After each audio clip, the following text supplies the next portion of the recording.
Mitsubishi Colt Rally version R 2006, which was imported just over 12 months ago. Right, inside the engine bay we've got some Dynodaze hoses, induction and coolant, a K&N air filter with airflow meter mount, some Funk Motorsport coolant aids, a Jap Speed manifold hiding below a custom heat shield.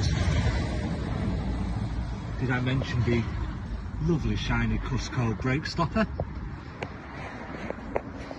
Hiding behind the front bumper is an AirTech full-size intercooler. Round to the side of the vehicle now, got some EBC grooved and dimpled brake discs with Hell brake lines.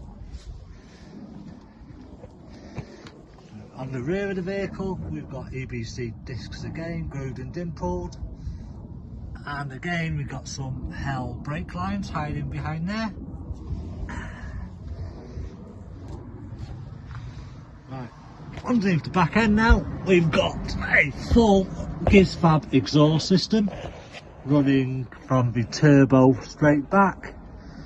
It is currently running decatted fully, but there is a sport car which normally lives in the exhaust system.